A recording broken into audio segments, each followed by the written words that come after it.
नमस्ते, news okay लाइभमा यहाँलाई स्वागत छ। म मनोरञ्जन शर्मा। आज पनि हामी स्थानीय समाचार, त्यस्तै गरेर ओके संवाद, कोरोना भाइरसको अपडेट र मौसम सम्बन्धी जानकारी लिएर तपाईहरु समक्ष उपस्थित भइसकेका छौं। आज ओके संवादमा हामी पर्यटन व्यवसाय भइरहेका पर्यटन व्यवसाय तथा सोट्टो प्रदेश 5 का संयोजक सञ्जय बजिमेसँग कुराकानी गर्दैछौं। कृपया कार्यक्रम पुरै हेर्नुहोला। कार्यक्रमको सुरुवात गरौँ स्थानीय समाचारबाट।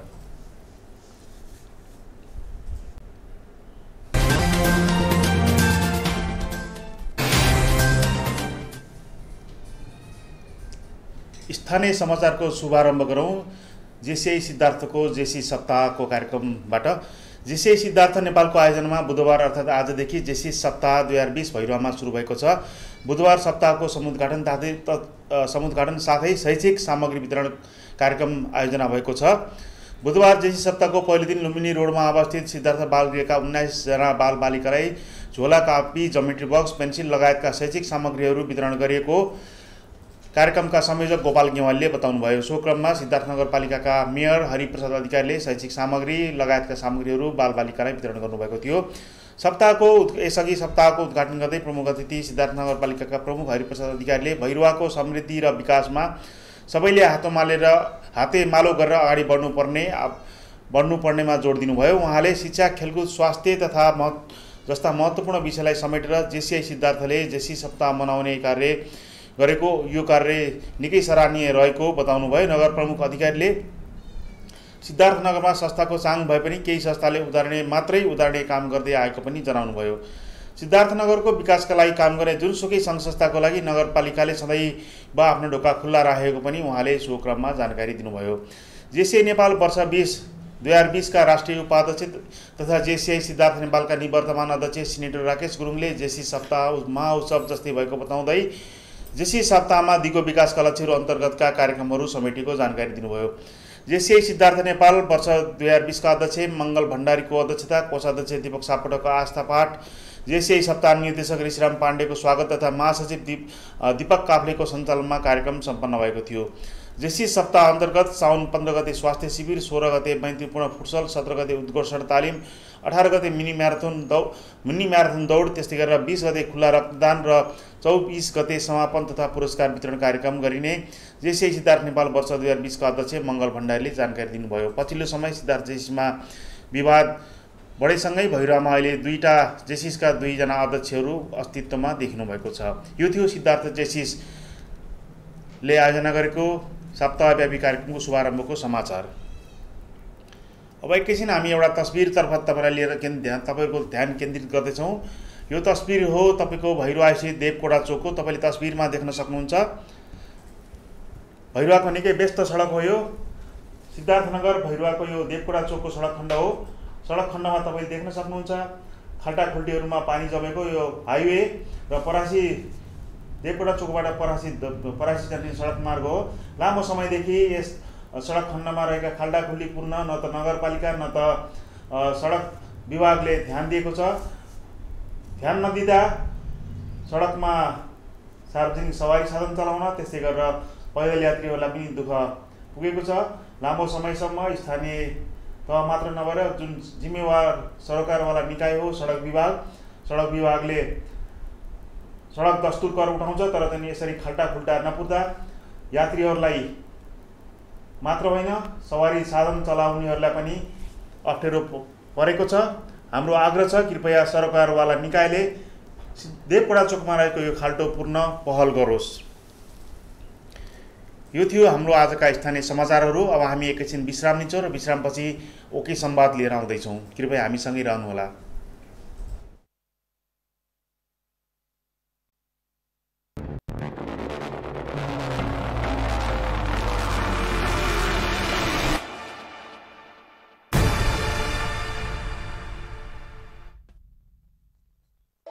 अति सुन्दर धेरै टिकाउ कहाँबाट ल्याउने, अरू भन्दा कम्फर्टेबल कार्पेट कुन लाउने?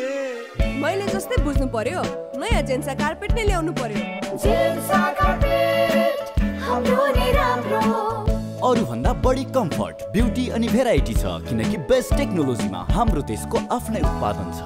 माग कसम हाम्रो नै राम्रो। जेन्सा कार्पेट।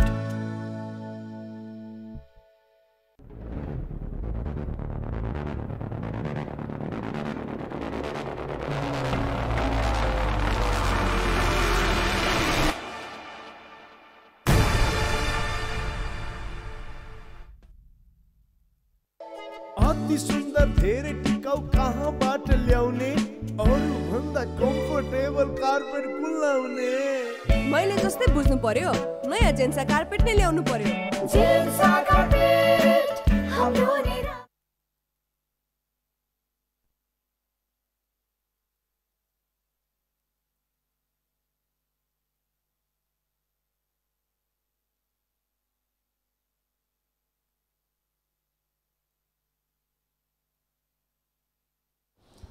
विश्रामपछि तपाईँलाई स्वागत छ। अब पालो ओके संवादको र ओके संवादमा आज हाम्रा अतिथि हुन्छ पर्यटन व्यवसायी लामो समयदेखि भैरवा क्षेत्रमा बसेर पर्यटन व्यवसायी गर्दै आउनुभएका अग्रज पर्यटन व्यवसायी तथा सोटो नेपालका प्रदेश नम्बर 5 का अध्यक्ष सञ्जय बजिमय।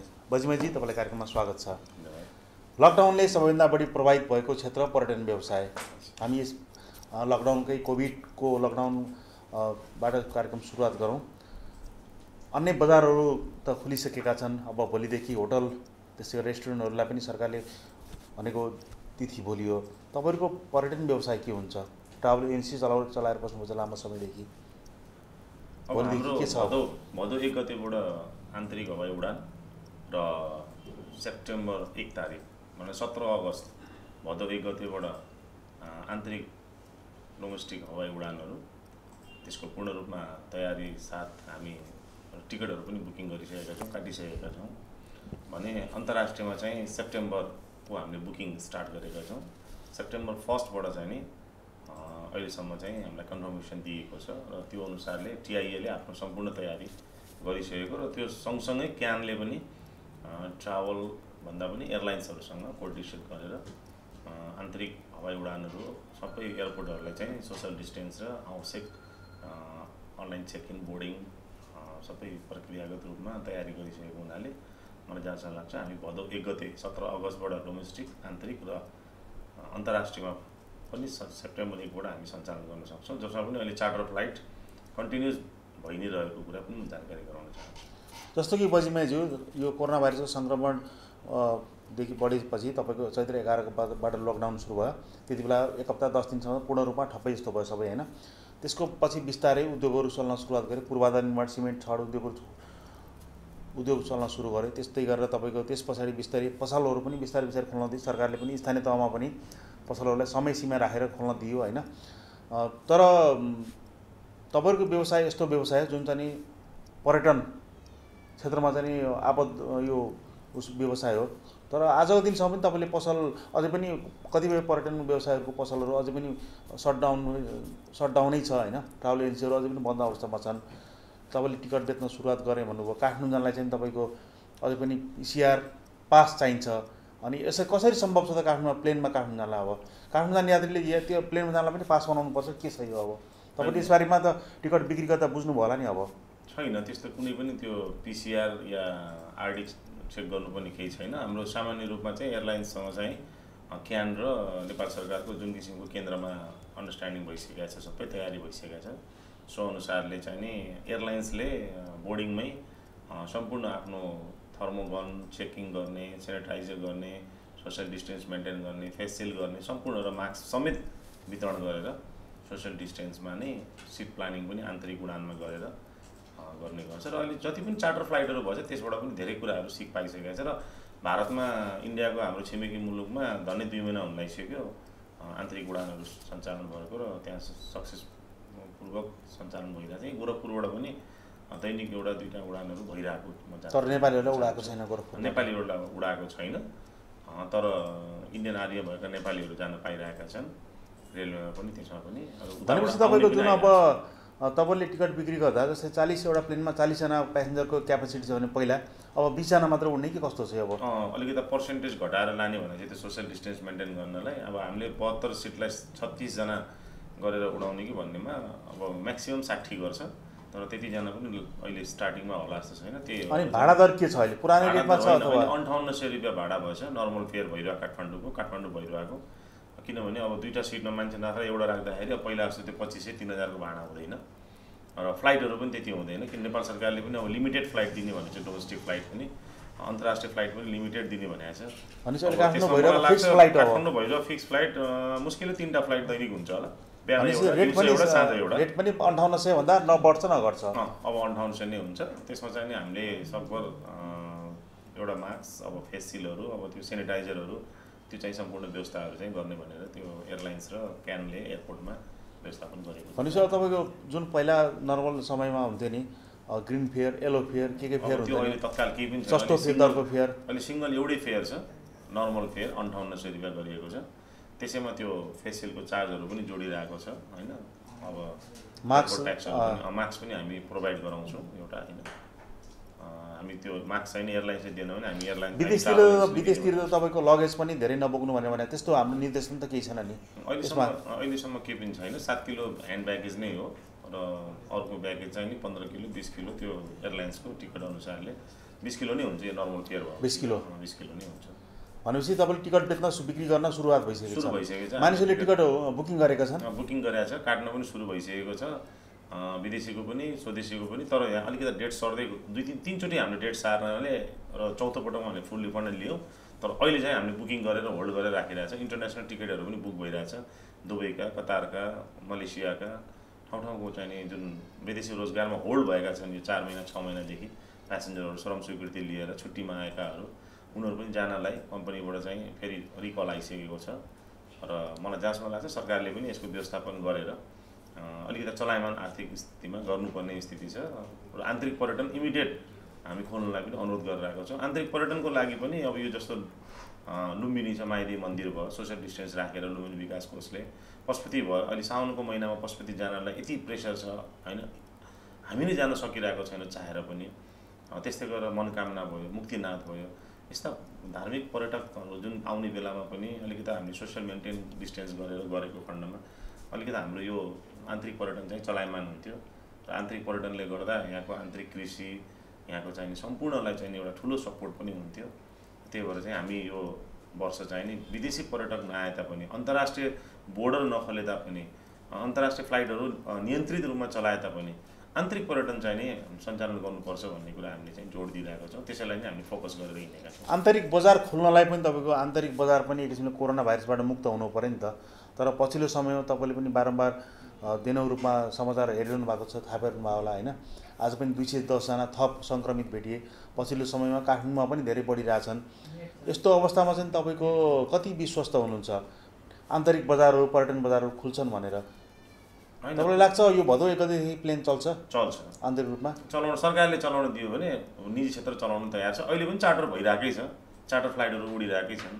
अन्तर्राष्ट्रियमा चार्टर फ्लाइटहरू भइरहेको छ। यहाँले जानकारी डोमेस्टिकमा चार्टर फ्लाइट भएको छ, डोमेस्टिक पनि भइरहेको छ। चाहे त्यो आर्मीको फ्लाइट आओस्, चाहे प्राइभेट फ्लाइट आओस्, तारा एयरको आओस्, आज डाइनेस्टीको आएको छ, हिजो मात्र डाइनेस्टीको आएर यहाँबाट हेलिकप्टर गएको छ, अस्ति मात्र तारा एयरको आएर गएको छ। लगभग एक दिन बिराएर जस्तो चार्टर यहाँ पनि आइरहेको छ, पोखरा पनि गइरहेको छ, ठाउँ ठाउँमा गइरहेको छ। यो PCR किटहरू लिएर औषधि उपचारहरू सामानहरू लिएर आपतकालीन हेली एम्बुलेन्सको रूपमा अब औषधि उपचारमा त्यस्तोमा पनि गइरहेको छ। त्यही भएर चाहिँ हामी यो अब आन्तरिक पर्यटन चाहिँ चलायमान गर्नलाई पनि यथाशीघ्र खोल्नुपर्छ भनेर हामीले अनुरोध गरिरहेको छौँ सरकारलाई। भनेपछि अब भैरवबाट काठमाडौँ जाने मान्छेले 5800 रुपियाँ बुझाउनु पऱ्यो नर्मल्ली। न त्योभन्दा घट्छ न त्योभन्दा बढ्छ। अहिले एउटै सिङ्गल फेयर नै गरेको छ। अहिले दुईवटा फेयर चाहिँ खोलेको छैन। बुद्ध र यतिले खोलिसकेको छ। श्रीले पनि तयारी गरिसकेको छ। उनीहरूको गर्नुपर्ने प्रक्रियागत रूपमा सम्पूर्ण तयारी गरेर बसेको छ। हामीलाई टिकट काट्नलाई पनि सिस्टममा बुकिङ पनि खोलिसकेको छ। हामीले टिकट पनि काटिसकेका छौँ र चाहिँ नि केही बुकिङहरू पनि हामीले लिएर राखेका छौँ। जहाँसम्म लाग्छ फ्लाइट चल्यो भने चाहिँ 3टा फ्लाइट चाहिँ अवश्य पनि लुम्बिनीलाई दिन्छ होला। तर फ्लाइटको चाहिँ यो उडान हवाई दर छ नि, हवाई रेट यात्रुको दर छ, हवाई यात्रु दर अलिकति महँगो होइन र? जो मान्छे पहिला 2500-3000मा उडिरहेको थिए सर्वसामान्य मान्छेहरू उनीहरूलाई त महँगो भयो नि काठमाडौँ जानलाई लागि। अब त्यो त हो, तर अब अकुपेन्सी नै घट्ने भयो नि। अब दिनको 12वटा फ्लाइट भएको ठाउँमा 3टा फ्लाइट भएपछि सिट पनि त घट्ने भयो। अनि अरू कुरा हिजो 72 जना उडेको ठाउँमा अहिले 36 जना 40 जना उड्दाखेरि सिट पनि खाली जाने भयो होइन। अब अपरेटिङ कस्ट पनि त हाई भयो अहिले। त्यो कारणले गर्दाखेरि पनि अहिले नर्मल फेयरमा बरु केही फेसिलिटीहरू गरेर जाने भन्ने हिसाबमा चाहिँ नि भाडा खोलिएको छ। इन्टरनेसनल फेयर पनि यहाँले हेर्नुभयो भने जुन मलेसियाहरू हामीले 20,000मा बेचिरहेको थियौँ अहिले धन्नै डबल जस्तो 37,000 होइन 26,000 त्यस्तो आइरहेको छ। दुबईबाट आइरहेको फ्लाइटहरू पनि यहाँले थाहा पाइराख्नु भएको होला। फेयरहरू 1700 दिरहेको धन्नै 50,000को भाडा आइरहेको छ। $365 $385 आरएलए हिमालयले उताबाट आउने लिइरहेको छ। जुन कि पहिलाभन्दा झन्डै तिगुना भाडा हो। कारण के हो भन्दाखेरि त्यही हो सोसल डिस्टेन्स, अपरेटिङ कस्ट होइन। अब त्यही किसिमले ल्याउँदाखेरि भाडा चाहिँ महँगो हो र एकतर्फी मात्रै हुन्छ। चार्टर भनेको जहिले पनि एकतर्फी हुन्छ, दुईतर्फी हुँदैन। त्यही भएर यो दुईतर्फी गर्नको लागि पनि यथाशीघ्र चाँडै दुईतर्फी खोल्नु पनि पर्छ तयारीका साथ भन्ने कुरा हामी अनुरोध गर्दछौँ। आशावादी हुनुहुन्छ? हामी एकदम आशावादी छौँ। हामी फेरि पनि उठ्नेछौँ। पर्यटन क्षेत्र हामीलाई सबैको साथ र सहानुभूति छ र आर्थिक समृद्धिमा पनि नेपालको र त्यसमा पनि यो लुम्बिनी यस भैरवा सिद्धार्थनगर यस लुम्बिनी 5 नम्बर प्रदेशको केन्द्रबिन्दु रूपन्देहीको हाम्रो गौतम बुद्ध अन्तर्राष्ट्रिय एयरपोर्टको डाइरेक्ट कनेक्टिभिटी भएपछि र बोर्डर पनि अलिकति व्यवस्थित भएपछि र लुम्बिनी गुरु योजना पनि कम्प्लिट लगभग हुने स्थितिमा छ भयो भने मलाई लाग्छ आउने 2 वर्षमा अब 2020 त हाम्रो नेपाल भ्रमण वर्ष हामीले क्यान्सल गरे तापनि हाम्रो मलाई लाग्छ 2022 सम्ममा चाहिँ हामी फुल्ली हामी चाहिँ फुल फेजमा हामी जान सक्छौँ। अहिलेको जुन यो पर्यटन क्षेत्रमा लस भयो नि सबभन्दा बढी प्रभावित त पछिल्लो समय पर्यटन क्षेत्रै देखियो। होटल र पर्यटन क्षेत्रै देखियो। अरू त सबै उद्योगहरू त सञ्चालनमा आइसकेका छन्। शैक्षिक संस्था खोल्न सकेका छन्, यद्यपि भर्ना गर्न स्वीकृति दिइसकेको छ। तर चाहिँ तपाईँको जुन तपाईँको पर्यटन क्षेत्र छ नि, जस्तै टाइगर होटलको कुरा गरौँ, 5 अरबको लगानी, 5 अरबको लगानी ब्याङ्कबाट फाइनेन्स भएको रिसोर्ट 4 महिना बन्द हुँदा त्यसको अवस्था कस्तो भयो होला? त्यही त यो अब पर्यटन क्षेत्र त विश्वभरिकै नै यसमा ठुलो असर परेको छ। त्यसले गर्दा चाहिँ नि अब हामी पनि त्यसमा अछुतो रहन सकेनौँ र ठुलो एउटा कन्ट्री छिमेकी भारत र चाइनाको बोर्डरको यहाँ उद्योगिक व्यवसायले तपाईँलाई चाहिँ एउटा राम्रो भनिराख्नु छ भने शुभकामना दिनुभएको छ मनिष रुङ्गटाजीले। थ्याङ्क यू, धन्यवाद मनिषजी। हाम्रो साथीहरू सबैजनाले राख्नु भएको होला। हामी हजुर कतिको आशावादी हुनुहुन्छ? जुन तपाईँले 4 महिनाको समयले नै तपाईँले 4 वर्ष पछाडि धकेलिदिएछ मेरो विचारमा। मैले आज धेरै होटल सरकारले भोलिदेखि होटल खोल्न चाहिँ स्वीकृति दिएको समय भोलि हो, भोलिबाट मैले धेरै होटल व्यवसायलाई सोद्धाखेरि धेरै चाहिँ राम्रोसँग अझै हामीसँग तग्न सक्ने अवस्थामा छैन भनेर चाहिँ होटललाई चाहिँ खोल्ने मुडमा चाहिँ धेरै व्यवसायहरू हुनुहुन्न। तपाईँले यसलाई कसरी लिनुभएको छ? पर्यटन क्षेत्रलाई अन्य क्षेत्रलाई भन्दा पर्यटन क्षेत्रलाई पनि खासै पनि बढी तपाईँ सरकारले पनि अहिले हेरेको देखिएन, यो सुविधाको कुरामा होस् या अन्य कुराहरूमा। त्यही त बोलीमा र चाहिँ नि भाषण र पेपरमा चाहिँ नि पर्यटन क्षेत्रलाई निकै नै प्राथमिकता दिएको देखिन्छ, तर व्यवहारमा चाहिँ लागू भएको देखिएन। मौद्रिक नीतिमा पनि हामीलाई धेरै सकारात्मक कुराहरू ल्याइएको छ। ब्याङ्क ब्याज दर, छुट, सुविधा, सहुलियत होइन, 1 वर्ष 2 वर्षको म्यादहरू, विभिन्न कुराहरू ल्याइएको छ। तर म के भन्छु भन्दा यथार्थको रूपमा नेपालको सरकारको नीतिगत रूपमा के हुनु पर्यो भन्दाखेरि उहाँहरूले चाहिँ जुन बजेट विनियोजन गर्नुहुन्छ त्यो समयमा जसरी हामी प्राइभेट सेक्टरले हामीले चाहिँ आफ्नो ट्याक्सहरू, हाम्रो आफ्नो ब्याजहरू, हाम्रो आफ्नो किस्ताहरू अन टाइम पे गर्छौँ हामीले, नेपाल सरकारलाई होस् चाहे त्यो ब्याङ्कलाई होस् चाहे हाम्रो कर्मचारीको तलब होस्, इभेन ज्यालादारी दैनिक ज्यालादारीको हामीले साप्ताहिक रूपमा हामीले ज्यालादारीलाई उद्योगिक व्यवसायले पनि तपाईँको चाहिँ पारिश्रमिक दिइरहेको हुन्छ भने नेपाल सरकारले पनि कमसेकम आफ्नो निजामती कर्मचारीलाई तलब दिए जस्तै कमसेकम हामीलाई पनि जुन बजेट विनियोजनहरू गरिएको हुन्छ विकासतर्फ होस् या निर्माणतर्फ होस् या प्रवर्धनतर्फ होस् या प्रदेशको होस् या स्थानीय होस्, त्यसलाई पनि त उहाँले किस्ताबन्दी रूपमा कमसेकम मासिक नभए त्रैमासिक रूपमा त खर्च गरिदिनु पऱ्यो नि, लगानी गरिदिनु पऱ्यो नि। त्यो नआउँदा पनि चलायमान नभएको हामी तपाईँ पर्यटन व्यवसायहरूलाई त सरकारले चाहिँ नि यो छुटको विषयमा सुरुमै सौतेला व्यवहार गरे नि। जस्तै अन्य उद्योगहरूलाई चाहिँ नि बिजुलीको डिमान्ड चार्ज हुन्छ नि, डिमान्ड शुल्कमा चाहिँ नि छुट दियो उत्पादनमूलक क्षेत्रमा, तर तपाईँहरूलाई के भन्छ सेवामूलक उद्योग भन्छ, तपाईँहरूलाई त्यो डिमान्ड शुल्कमा दिएन। सरकारले विभेद यहीँबाट सुरुवात गर्यो भनेपछि तपाईँले भविष्यमा चाहिँ जुन अहिले घोषणा गरेको छ नि त्यसलाई चाहिँ कार्यान्वयन होला भन्ने आशा राख्नु भएको छ अझै पनि? हामी आशावादी त छौँ, आशावादी हुनै पर्यो होइन। तर हाम्रो अनुरोध के छ भन्दाखेरि उहाँहरू चाहिँ अलिकति प्र्याक्टिकली आइदिनु पऱ्यो कि अब सस्टेनेबल टुरिज्म हो, टुरिज्मै धराशायी भयो भने यत्रो अर्बौं खर्बौंको लगानी धराशायी भयो भने मुलुकै धराशायी हुन्छ नि। बाँकीमा एउटा पर्यटक आउँदाखेरि 9 जनाको पेट पालिन्छ होइन, 9 जनाले रोजगार पाउँछ। चक्रै टुट्छ, चक्र टुटिसकेको छ, टुटेको छैन। यो अब जाम भएको छ, यसलाई फेरि लुब्रिकेन्ट गरेर यसलाई फेरि चलायमान गर्नु पर्यो। त्यो स्पिडमा एकदमै स्पिड भएको थियो वास्तवमा। संसारै अब हाम्रो आन्तरिकदेखि लिएर यहाँले पनि देख्नु भएको थियो 2-2 घन्टा होल्ड हुने, टिआइएमा 4-4 घन्टा होल्ड हुने, डोमेस्टिक फ्लाइट होल्ड हुने, इन्टरनेसनल फ्लाइट होल्ड हुने, एकदमै चलायमान भएको थियो। स्पिड चाहिँ नि वर्ल्ड वाइड हाम्रो नेपालको मात्र होइन कि whole over the global speed नै हाई भइसकेको थियो। मान्छेको स्पिड एकदम बढिसकेको थियो त्यसलाई चाहिँ यो कोरोनाले च्याप्पै 81 ठप गरेछ। अब यो जुन ठप भएको चाहिँ नि एउटा आर्थिक या सामाजिक या सम्पूर्णलाई चलायमान गर्नको लागि बिस्तारै यो उठ्ने हामीले चाहिँ आशा देखेका छौँ। यहाँ चेतन पन्तजीले के लेख्नु भएको छ भने अब सुरक्षित भ्रमण गराउन हेल्थ प्रोटोकल कसरी बनाउने र पर्यटनलाई कसरी ढुक्क बनाउने सस्तो त्यस्तो नभए चाहिँ पर्यटक आउँदैनन् भनेर लेख्नु भयो। त्यसै गरेर यस्तो ढुक्क वातावरण नभए पर्यटक आउँदैनन् होइन भनेर सोध्नु भएको छ। पर्यटकलाई चाहिँ आश्वस्त हामीले कसरी पार्नु छ? यद्यपि चाहिँ अहिले बाहिरको कुरा छोडौँ, आन्तरिक पर्यटकहरूलाई पनि जस्तै पाल्पाको पर्यटकलाई लुम्बिनी पहाडकालाई चाहिँ तराईमा चाहिँ अहिले आउने तपाईँहरू चाहिँ यो हाम्रो क्षेत्र चाहिँ सुरक्षित छ, स्वास्थ्यको लागि सुरक्षित छ, यहाँ कोरोना भाइरस छैन, हाम्रो होटेलहरू सेनिटाइज गरेका छन्, हामीले चाहिँ जुन गाडी तपाईँलाई उपलब्ध गराउँछौँ त्यो गाडीमा पनि त्यस्तो कुनै के छैन भने हामीले कसरी आश्वस्त गराउन सक्छौँ र यो वातावरण कहिलेदेखि दिन सक्छौँ हामीले? अब किनकि तपाईँको प्लेन चलिसकेपछि अलिअलि मान्छेको मुभमेन्ट हुन्छ, प्लेन काठमाडौँबाट प्लेन आउँछ, भैरो आउँछ, त्यो भैरो आउने मान्छे पाल्पा जान सक्छ, प्लेन चढ्न पाल्पाबाट मान्छे यहाँ आउन सक्छ। त्यस्तो बेला अब वातावरण कसरी मिलाउने? अब स्वास्थ्य सम्बन्धी प्रोटोकलहरू हामीले अब यो हरेक कुरामा चाहिँ निजी क्षेत्रले अब तपाईँको अहिले पनि अब लामो दूरीको गाडी चलेको छैन, जस्तै भैरोदेखि बुटोल चलेको छ। अब प्लेन चढ्न त पाल्पाको मान्छे त भैरो आउनु पर्यो नि, सबै मानिससँग कार हुँदैन, मोटरसाइकल त हुँदैन, बस चढेर मान्छे पनि आउने हुन्छन् नि। त्यसको लागि सरकारले पनि त अब पर्याप्त अब एक्सर्साइज त गर्नु पर्यो। प्लेन खोलेर त मात्र त भएन, होटल सबभन्दा पहिला होटल खोल्नु पर्यो हो फ्लाइट चल्नको लागि, किनभने भोलि फ्लाइट क्यान्सल भयो भने मान्छेलाई कहाँ ल्याएर राख्ने, त्यसको लागि पनि एउटा ब्याकअप होटल हामीलाई जरुरी हुन्छ। त्यही भएर होटल पनि खोल्न भोलिको मितिबाट हामी अनुरोध पनि गर्छौँ र त्यो खोलिदिनु पनि पर्छ, एउटा चाहिँ नि मापदण्ड पुरा गरेर सुरक्षित साथ आन्तरिक पर्यटनको लागि भने। दोस्रो कुरामा लामो दूरीको यात्राहरू पनि गराइदिनुपर्छ र जुन किसिमले पूर्ण रूपमा 4 महिना लकडाउन भएको छ, यो 4 महिनाको चाहिँ नि हामीलाई छुट नभए पनि कमसे ग्रेस त गरिदिनुपर्छ। जस्तो अब इन्टरनेट चलेकै छैन, कमसे इन्टरनेट कम्पनीहरूको व्यावसायिक रूपमा चलेको छैन, तर घरायसी रूपमा त चलेको छैन, व्यक्तिगत रूपमा चलेको छैन, उनीहरूले कन्ज्युम त गरेको छैन।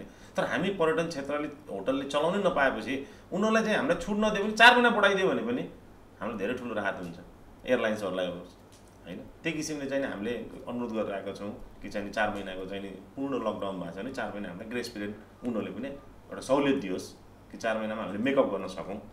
र हामी अहिले चाहिँ नि आन्तरिक विदेशी पर्यटकमा भन्दा आउटबाउन्डमा भन्दा अब हामी इनबाउन्ड हामी सबैलाई साथीहरूलाई पनि हामीले अनुरोध गरेको छौँ कि अब हामी आन्तरिक पर्यटनको लागि पनि मनोरञ्जन चाहिँ हजुरले पनि देख्नु भएको छ। सबभन्दा हाम्रो नजिकको भनेको एउटा पाल्पा हो, लुम्बिनी हो, तर बाटोले गर्दा हामी अप्ठ्यारोमा छौँ, कनेक्टिभिटी। सुरेश पौडेलजीले काठमाडौँबाट लेख्नु भएको छ, पोस्ट कोरोना योजना के छ विशेष गरी लुम्बिनी क्षेत्रका पर्यटन व्यवसायहरूको लागि भनेर सोध्नु भएको छ सुरेश पौडेलजीले।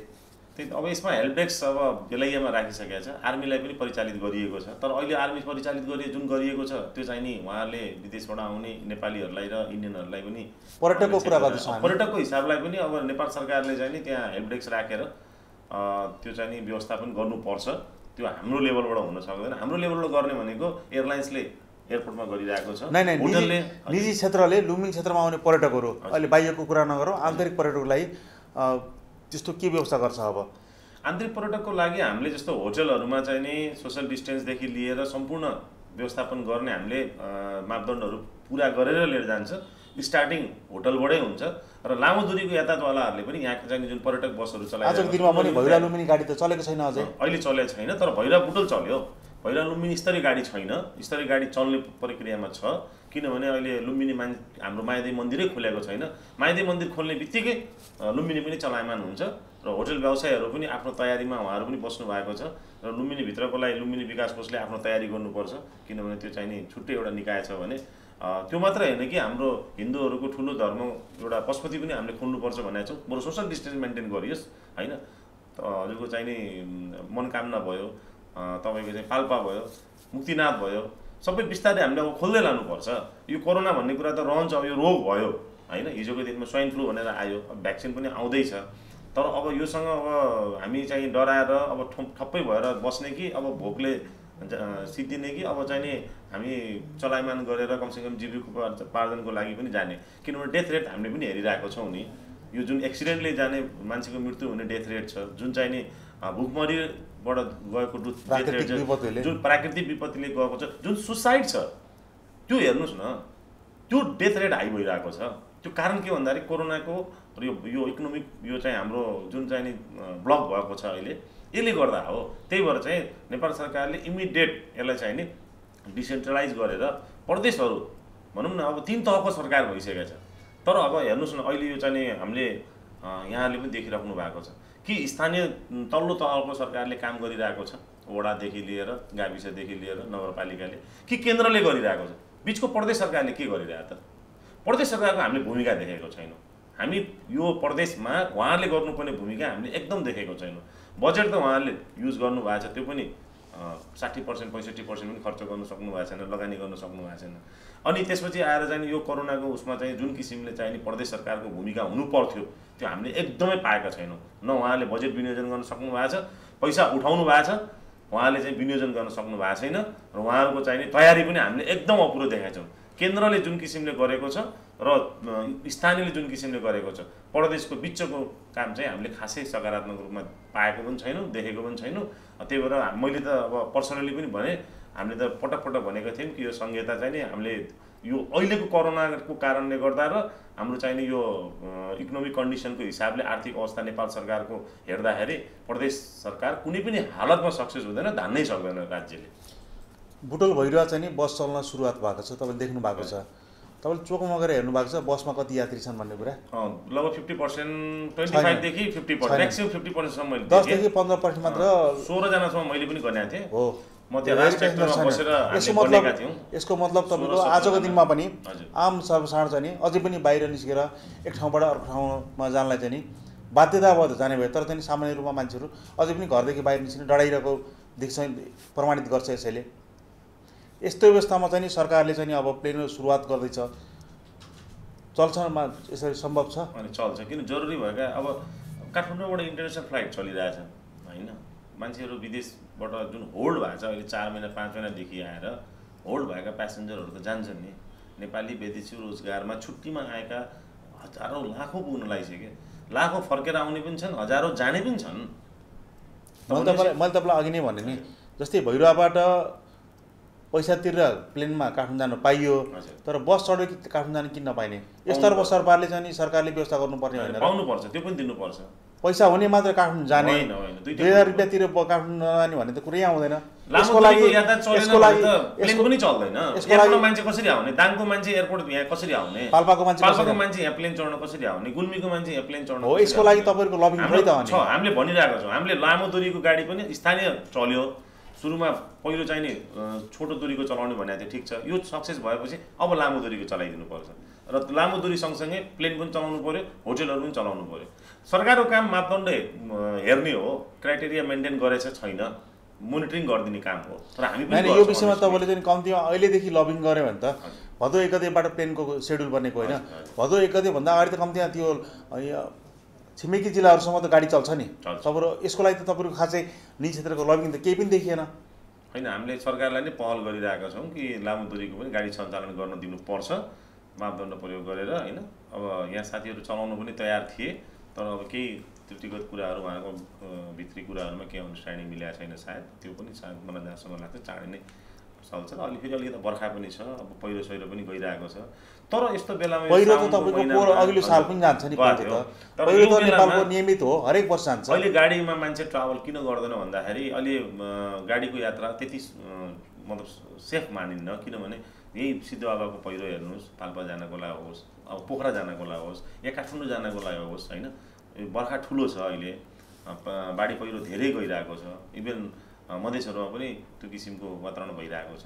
त्यही भएर चाहिँ अहिले हामीले देखेको के भन्दाखेरि यो इमर्जेन्सी जाने जुन आन्तरिक हाम्रो गन्तव्यमा जाने पर्यटकहरू हुन्छन्, कर्मचारीहरू हुन्छन्, बिरामीहरू हुन्छन् होइन, तपाईँको चाहिँ नि काठमाडौँ जानुपर्ने, अस्ति मात्रै पनि यहाँबाट चाहिँ नि झन्डै 2 लाख रुपियाँ खर्च गरेर चाहिँ नि चार्टर गरेर गएको छ होइन, डेलिभरी गर्नलाई। सबैले सक्दैन कि राज्यले गरिदिनु पर्यो, हुने खानेको लागि मात्र भयो कि राज्य त अब खालि। त्यही भएर तपाईँले भनिहाल्नु पनि 5800 भन्दा 1 सुका तल पनि हुँदैन प्लेनको भाउ, 5800 भन्दा माथि पनि हुँदैन। अब 5800 रुपियाँ जसले दिन सक्यो तत्कालको लागि त्यो काट्न जान सक्ने भयो, नत्र चाहिँ अब बसमा जानलाई बस खुलेको छैन। अब भनेपछि हुने खानेको लागि मात्र हुने भयो यो राज्य।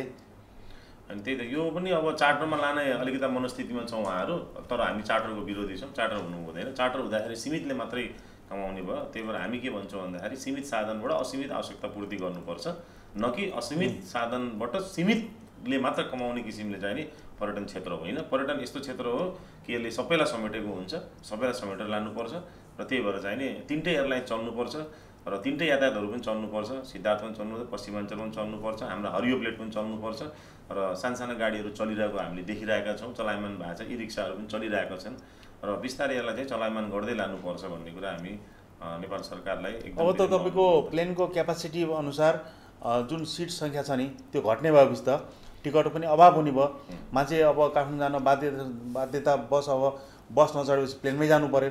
त्यस्तो बेलामा एयरलाइन्सहरूले जुन टिकट उपलब्ध गराउँछन् अनलाइन टिकटहरू, त्यस बेला त टिकटलाई होल्ड पनि गरिन्छ नि, ट्राभल एजेन्सीहरूले टिकट होल्ड गरेर राख्नुहुन्छ। अब त टिकटको कार्डेलिङ भएर टिकटको मूल्य त अटोमेटिक स्वाभाविक रूपमा चाहिँ बढी मूल्य लिएर बिक्ने क्रम पनि बढ्न सक्छ नि त। अब 5800 त 5800 त तपाईँको एयरलाइन्सले तोकेको मूल्य भयो। अब यस्तो बेलामा चाहिँ नि बजारमा कालो बजार पनि त हुनसक्छ नि। अब यसमा त हुने सम्भावना हामीले देखेको छैनौँ। त्यो लेखेको भन्दा बढी कसैले लिन्छ भने त्यसलाई तुरन्तै कारवाही गर्छ एयरलाइन्सले, सो स्टक नै विथड्र गर्छ र हामी पनि त्यसलाई चाहिँ समर्थन गर्दैनौँ। त्यो चाहिँ गर्नु पनि मिल्दैन, गर्नु पनि हुँदैन यस्तो स्थितिमा। बरु हामीले अहिले चाहिँ नि अलि सुरुवातमै भनौँ न एयरलाइन्सले चाहिँ नि डिस्काउन्ट राम्रो दियो भने हामी 500सम्म पनि बरु ट्याक्सी भाडामा पनि छुट दिने कि भन्ने किसिमले हामी वर्कआउट गरिरहेछौँ। मास्क त एउटा हामी फ्रीमा हामी ट्राभल एजेन्टले नै ट्राभल एजेन्टले दिने भइसकेका छौँ र चाहिँ एयरलाइन्सले चाहिँ आफ्नो हिसाबले गर्नुपर्ने फेस सिल्ड सेनिटाइजेसन सबै गर्ने उनीहरूले चाहिँ गर्छु भनेको छ र त्यही भएर मलाई जहाँसम्म लाग्छ 3टा फ्लाइट चाहिँ नि यहाँबाट चल्छ। एभरेजमा 300 प्यासेन्जर यहाँ भैरवाबाट हो काठमाडौँको र एकदम सिजनमा चाहिँ 600 जनासम्म पनि गएको छ। 12वटा फ्लाइटसम्म चल्यो, 16वटासम्म फ्लाइट चलेको छ होइन। तर त्यो चाहिँ एकदम पिक सिजन बाटो बन्द हुँदाखेरि आन्तरिक र भारतीय र विदेशी गरेर लुम्बिनीको सिजनलाई गरेर हो।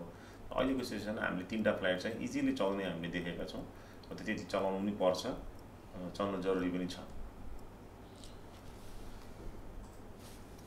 मनिष रुङ्गडाजीले तपाईँलाई सोध्नु भएको छ अब यो डोमेस्टिक टुरिज्मलाई प्रमोसन कसरी गर्न सकिन्छ। अब त अहिले बर्खा मास पनि भयो, 1 गतेदेखि प्लेन चल्छ, बिस्तारै अब हामीले आशा गरौँ, निराशाको कुरा गर्नु भएन, आन्तरिक रूपमा बसहरू लामो दूरीका बसहरू चल्लान् होइन।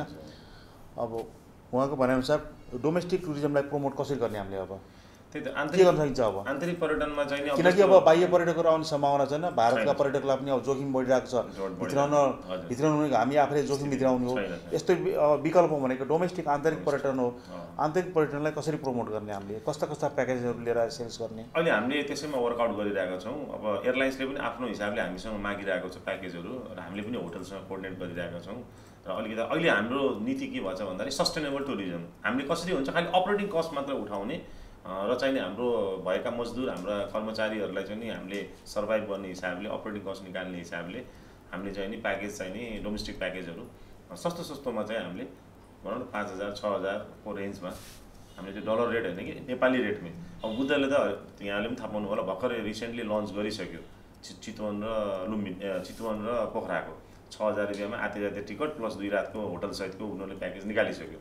अब हामीले चाहिँ बुद्धहरूलाई रिक्वेस्ट गरिसकेका छौँ, मैले नै आफै पनि करेस्पोन्डेन्स गरेँ डाइरेक्टरहरूलाई कि तपाईँहरूले चाहिँ लुम्बिनीलाई पनि इन्क्लुड गर्नुहोस्, हामी लुम्बिनीको पनि बेस्ट रेट दिन्छौँ, होटलको रेट दिन्छौँ होइन, यहाँ सर्भिस पनि दिन्छौँ, एयरफेयर तपाईँहरूले अलिकति मिलाएर गरिदिनुहोस् भनेर उहाँहरू त्यसमा पनि वर्कआउट हामी गरिरहेका छौँ। प्रमुख स्थानहरू जस्तो काठमाडौँ नगरकोट पनि हामीले मागेका छौँ, काठमाडौँ पशुपति दर्शन गराएर नगरकोट जाने हिसाब किताबले पनि त्यो पनि हाम्रो कुरा भइरहेको छ। र आन्तरिक पर्यटनको लागि चाहिँ हामीले जुन किसिमको प्याकेजहरू डेभलप गरिरहेका छौँ, हामीसँग अलरेडी प्याकेज त थियो तर त्यो अलि लग्जरियस प्याकेज थियो, अलि महँगो प्याकेज थियो।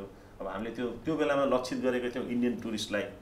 अहिले चाहिँ नि हामीले आन्तरिक पर्यटनलाई चाहिँ कर्पोरेट र यहाँका लोकलहरूलाई र यहाँका कर्मचारीहरूलाई लक्ष्य गरेर गर्दाखेरि बजेट प्याकेज हामीले गर्नुपर्ने हुन्छ र यसमा चाहिँ हामीले अलि यो बर्खामा त अहिले चल्दैन। अब अहिले यो साउनमा चल्ने भनेको वास्तवमा फ्लाइट चल्थ्यो काठमाडौँ चाहिँ पशुपतिको कारणले गर्दा, साउनको कारणले गर्दा, अनि त्यसपछि आएर चाहिँ बाटोको कारणले गर्दा, पहिरोको कारणले गर्दा फ्लाइट डेफिनेटली चल्थ्यो तर त्यो क्षणिक हेरेर मात्रै पनि भएन। तर आउने सिजनमा मैले देखेको छु यो जुन लकडाउन भएको छ रिफ्रेसमेन्टको लागि पनि फ्यामिलीहरू चाहिँ एकचोटि चाहिँ सबैजना अवश्य पनि जान्छ र हामीलाई पूर्ण विश्वास छ यहाँबाट जानुहुनेछ। यो साल हामी 2020मा हामी आन्तरिक पर्यटनलाई प्रवर्धन गरेर सस्टेनेबल टुरिज्ममा जान्छौँ र यसले हामीलाई चाहिँ लोकल कृषिलाई पनि हामी सपोर्ट गरेर लिएर जाने भनेका छौँ भने आउने वर्ष गौतम बुद्ध अन्तर्राष्ट्रिय एयरपोर्ट यदि अपरेसनमा आइदियो भने त्यसपछि हामी आउटबाउन्डलाई पनि हामी बिस्तारै फोकस गरेर लान्छौँ र यहाँका चाहिँ नि आन्तरिकदेखि लिएर बाहिरी पर्यटकहरूलाई पनि हामीले अन्तर्राष्ट्रिय स्तरमा नेक्स्ट इयरको लागि चाहिँ हामी तयारी अहिलेदेखि नै हामी गरिरहेका छौँ। र यो लकडाउनमा म यहाँलाई जानकारी गराइदिउँ, हामी आइचा एजेन्टहरू, हाम्रो नाचा मेम्बर, सोटो मेम्बर, हामी जुन टुर अपरेटरहरू थियौँ र जुन टिकटिङ अपरेटरहरू छौँ, हामी सबै ट्रेनिङमा बसिरहेका छौँ। अहिले हामी जति पनि लगभग नियर अबाउट 200 देखि 250 ट्राभल एजेन्टहरू जुन हामी छौँ, उहाँहरूको हाम्रा सेमी स्किललाई स्किल गर्ने र चाहिँ नि स्किल बनाउने, सेमी स्किल बनाउने, अनलाइन सिस्टममा जाने होइन, अनलाइन पेमेन्ट लिने जान्ने र चाहिँ नि बुकिङहरू र चाहिँ नि जिडिएस सिस्टममा। अब यो एयरपोर्ट चाहिँ नि इन्टरनेसनल हुने भएको हुनाले हामीले यहाँ 2-3 राउन्ड ट्रेनिङ पनि गराइसक्यौँ। जुमबाट अनलाइनबाट हामीले हाम्रा मेम्बरहरू ट्राभल एजेन्टका इम्प्लोयरलाई पनि हामीले अनलाइन इन्टरनेसनल बुकिङ सिस्टममा हामीले चाहिँ बिस्तारै लगिरहेका छौँ कि भोलिको दिनमा यहाँ इन्टरनेसनल एयरपोर्ट चलेपछि सबैले चाहिँ नि बुकिङ गर्न सकोस् भनेर। र त्यो मात्र होइन कि कार्गोको लागि पनि हामी तयारी गरिरहेका छौँ र हामीले अझ यो भैरव अन्तर्राष्ट्रिय एयरपोर्टबाट हामीले प्यासेन्जर भन्दा पनि सुरुवात चाहिँ कार्गो हुने हामीले छाँट देखिरहेका छौँ। र कार्गोमा पनि हामीले यहाँबाट जान सक्ने हामीले प्रथम हामीले देखेको तरकारीलाई देखेको हुनाले हामीले अर्ग्यानिक तरकारी यहाँ धेरै लगानी पनि भइरहेको छ, सबै इन्ट्रेस्टेड छ र त्यसलाई हामी सपोर्ट गर्ने हिसाबले चाहिँ हामी यो चाहिँ विमानस्थल सञ्चालनमा आइसकेपछि कुरा भयो। म तपाईँलाई एउटा कुरा सोध्न चाहन्छु, जस्तै डोमेस्टिक टुरिज्मको कुरा गर्दै थियौँ। लुम्बिनी क्षेत्र, यो क्षेत्र घुम्न आउने नेपाली पर्यटकहरूलाई अब होटल भोलिदेखि खुल्ने भए, केही होटल त खुल्ने भए होइन, भनेपछि बास बस्न समस्या हुने भएन, रेस्टुरेन्ट चाहिँ खुल्ने भए, खाजा खान समस्या हुने भएन, बुटोल भैरवा बस चलिरहेको छ, आन्तरिक रूपमा चलिरहेको छ। अब बिस्तारै भैरवा लुम्बिनी, भैरवा पाल्पा, भैरवा पोखरा, भैरवा काठमाडौँ, तौलिया सबै ठाउँमा चल्ला आशा गरौँ। अब हामीले चाहिँ नि ती जिल्लाबाट, हाम्रो तराई पहाड अथवा अन्यत्र जिल्लाबाट हाम्रो लुम्बिनी आऊ, यो हाम्रो भैरवा घुम्न आऊ भनेर हामी सुरक्षित छौँ, हाम्रो ठाउँ सुरक्षित छ भनेर हामी कसरी आश्वस्त पार्न सकिन्छ आन्तरिक पर्यटकहरूलाई जो लुम्बिनी भ्रमण गर्न आउन खोज्छन् उनीहरूलाई? मलाई जहाँसम्म लाग्छ रूपन्देहीमा अलिकता बिचमा स्प्रेड बढे तापनि वास्तवमा बढेको हो, अलिकता लापरवाही चाहिँ हाम्रो कता कता बोर्डरमा चाहिँ भएको थियो, अहिले पनि छ। र यो कसरी भएको छ भन्नुहुन्छ भन्दाखेरि हामीले देखे जस्तो मर्चवार बोर्डर धेरै ओपन छ, हाम्रा बोर्डरहरू कपिलवस्तु, नवलपरासी, रूपन्देही, यो 3टा जिल्ला। मर्चवारको तपाईँलाई एउटा कुरा भनिदिउँ, मर्चवारका मान्छे हामी भैरवातिरका भन्दा मर्चवारका मान्छे अहिले शिक्षित देखियो। किन भन्दाखेरि त्यहाँ त कुनै मान्छे लुकेर आयो भने गाउँलेहरूले समातेर स्थानीय तह प्रहरीले बुझाउँदा रहेछन्। हाम्रोमा यसरी मान्छे आएको, तर हाम्रो चाहिँ नि सीमानाकाबाट नक्कली कार्ड बनाएर धमाधम नेपाल छिर्ने क्रम जारी छ। एक्ज्याक्टली, त्यसमा हाम्रो सोटो नेपालको पनि गम्भीर ध्यान आकर्षण भएर हामीले भर्खरै मात्र पनि प्रेस विज्ञप्ति पनि जारी गरिसक्यौँ र हामीले चाहिँ नि नेपाल सरकारलाई पनि हामीले यो र यहाँ नगरपालिकालाई पनि मेयर साहबलाई पनि हामीले ध्यान आकर्षण गराइसकेका छौँ कि यो एकदमै जाति भयो। यो चाहिँ नि जुन किसिमले चाहिँ नि ओपन बोर्डरबाट मालवाहक सामानहरूको ट्रकको नाममा चाहिँ जुन किसिमले चाहिँ नि एउटा यसलाई एक प्रकारले भन्नुपर्छ मानव तस्करी नै भइरहेछ। यताबाट जाने पनि भएको छ, उताबाट आउने पनि भएको छ। त्यो चाहिँ नि अविलम्ब रोक्नुपर्छ र चाहिँ नि माल सामान यदि ल्याउने नै हो भने यदि तिनीहरूको ड्राइभर खलासीहरूलाई कमसे पिसिआर नगरे पनि आरडिटी त एउटा गर्नुपर्ने हो। त्यतिसम्म पनि नगर्ने भनेपछि राज्यको ठुलो कमजोरी देखिएको छ। बरु हाम्रो जुन जसको माल सामान आउँछ होइन, इन्टरमोडलले त्यत्रो पैसा लिइरहेको छ होइन, उनीहरूले त्यो आरडिटी गरौँमा त भन्छु त्यो बोर्डरमै दिनुपर्छ। भोलिको दिनमा हाम्रो आउने पर्यटकलाई पनि त्यो फेसिलिटी गर्नुपर्ने हुन्छ। त्यो अहिले चाहिँ नि तत्काललाई चाहिँ नि आउने सामानहरूको चाहिँ नि मालवाहक ट्रकहरूको ड्राइभर र खलासी त्यो पनि हाम्रो लागि पर्यटक हो, इन्डियन हुन्छ। उनीहरू पनि दिनको 1000 जना 10 मिनेटमा रिपोर्ट आउँछ, त्यसको 10 मिनेटमा रिपोर्ट आउँछ। कम 50% 30% हुन्छ, रिस्क कम भयो नि होइन, एउटा सुरुवात त हुन्छ नि। अनि त्यसले एउटा राम्रो मेसेज पनि जान्छ, एउटा कन्ट्रोल पनि हुने भयो, फिल्टर पनि हुने भयो र त्योभन्दा बाहेक आइडेन्टिफिकेसन पनि हुने भयो र पर्यटकहरूलाई पनि त्यसको चाहिँ नि क्राइटेरियामा ल्याइदियो भने यो राज्यले नै गर्नुपर्छ मलाई जहाँसम्म लाग्छ, गरिदिनुपर्ने हो। राजस्व आउने एउटा ठुलो भन्सार निकायमा एउटा भन्सारले नै गर्नुपर्ने हो, इन्टरमोडलले गर्नु, नेपाल सरकारले गर्नुपर्ने हो भने पर्यटकको लागि बरु पर्यटकसँग शुल्क लिएर गर्नुपर्छ भन्ने पनि मलाई जहाँसम्म लाग्छ। $10 को त्यो आरडिटी शुल्क भनेको ठुलो रकम होइन। जसले $50 $25 भिजा तिरेर चाहिँ नेपाल लुम्बिनी घुम्न आउँछ भने $10 चाहिँ आरडिटीको चाहिँ डेफिनेटली दिन्छ। बरु नेपाल सरकारले लागू गरोस् कि चाहिँ अध्यागमनको छेउमा चाहिँ जसरी क्वारेन्टाइन राखिएको छ होइन, तपाईँको पशुपन्छी तरकारीहरू ल्याउँदा जब क्वारेन्टाइन चेक गरेर ल्याइन्छ भने मान्छे जिउँदो मान्छे आउँदा पनि त उसलाई पनि त क्वारेन्टाइन गर्नु पऱ्यो नि अबको सिचुएसनमा त। अब एकैछिन यो अर्को प्रसङ्ग बदलौँ, यो क्षेत्रको महत्त्वलाई कसरी हेर्नुहुन्छ तपाईँले? यो भैरवा लुम्बिनीको कारणले गर्दा ठुलो महत्त्वपूर्णको क्षेत्र छ। यहाँ पोटेन्सियल धेरै हाई छ। तर मैले यहाँ के देखेँ भन्दा यहाँका मान्छेहरू धेरै माइग्रेट भए बिचमा होइन, र यहाँ चाहिँ मान्छेहरू बाहिरबाट जुन आए उनीहरूले त्यति इन्ट्रेस्ट दिएको देखेन। र यहाँको चाहिँ नि परिपक्षमा पर्यटन, कृषि, उद्योग, व्यापार अब सम्पूर्ण जुन नाकाबन्दी पछि यहाँ चाहिँ वात्त गरेर उद्योग धन्दाहरू पनि बढेको छ। जो एक प्रकारले भन्यो भने मलाई लाग्छ पुरै नेपालमा सबभन्दा काठमाडौँ पछिको सबभन्दा ठुलो एउटा कारोबार हुने एउटा इकोनोमिकल हब पनि भइसकेको छ रूपन्देही भनेर होइन। त्यही भएर पाँच प्रदेशको अहिले हेडक्वार्टरको रूपमा पनि आइरहेको छ। अब यो अन्तर्राष्ट्रिय एयरपोर्ट र बेलैया बोर्डर अलिकति व्यवस्थित गरेपछि यसले धेरै ठुलो फड्को तान्छ। हामीले के भन्छौँ भन्दाखेरि यो मेन कनेक्टिभिटी हो। कनेक्टिभिटी चाहिँ नि गभर्मेन्टको काम हो, चाहे त्यो सिद्धबाबा कनेक्टिभिटी होस्, चाहे वाटर कनेक्टिभिटी होस्, चाहे लुम्बिनी र भैरवाको चाहिँ नि ल्यान्ड कनेक्टिभिटी होस्, चाहे एयर कनेक्टिभिटी भैरवाबाट लखनऊ या भैरवाबाट बम्बे या भैरवाबाट दिल्ली या भैरवाबाट दुबई या भैरवाबाट ब्याङ्कक या कोलम्बो नै किन नहोस्, यो कनेक्टिभिटीको काम चाहिँ नेपाल सरकारले गरिदिनुपर्छ र अहिलेदेखि नै पहल गर्नु पर्यो। भोलि गौतम बुद्ध एयरपोर्ट तयार हुने, हामी चाहिँ पुरै लगानी गरेर अर्बौं खर्बौं पर्यटन क्षेत्रले लगानी गर्ने, अनि भोलि एयर स्पेस एग्रिमेन्ट भएन, प्लेन आयो उड्नै नपाउने भयो, अनि यहाँ ल्यान्ड गर्नु पर्यो, उहाँ सिमरा घुमेर आएर ल्यान्ड गर्नु भनिदियो भने त हाम्रो त यहाँको फ्लाइट एयरपोर्ट त चल्दैन कुनै पनि हालत। त्यही भएर म चाहिँ नि आजको यो न्युज ओके मार्फत पनि म अनुरोध गर्छु, सम्बन्धित सम्पूर्ण निकायमा हार्दिक अनुरोध गर्न चाहन्छु कि यस क्षेत्रको अब भविष्य भनेको गौतम बुद्ध अन्तर्राष्ट्रिय एयरपोर्ट र लुम्बिनी हो। यसका लागि हामी सबैले सम्बन्धित क्षेत्र, यहाँका नेताहरू, यहाँका सम्पूर्ण केन्द्रसम्मलाई, प्रदेशलाई र स्थानीयलाई गजगचाएर यथाशीघ्र भौतिक विकासका कामहरू चाँडैभन्दा चाँडै गराएर बाटोघाटोहरू व्यवस्थित गराएर र केन्द्र रूपमा कूटनीतिक पहल गरेर यो एयर स्पेस कनेक्टिभिटीको चाहिँ नि कुराहरू पनि मिलाउनुपर्छ भन्ने कुरा चाहन्छु। हाम्रो भैरवा सहर पर्यटकीय सहर कि व्यावसायिक सहर अथवा औद्योगिक सहर? होइन, अहिले त औद्योगिक व्यावसायिक सहरै भन्नुपर्छ, तर भविष्यमा एयरपोर्ट यो चाहिँ नि चलेपछि अपरेसनमा आएपछि यो पर्यटकीय सहर हुन्छ। पर्यटकीय सहर हुन हाम्रो भैरवामा के छन् पूर्वाधार?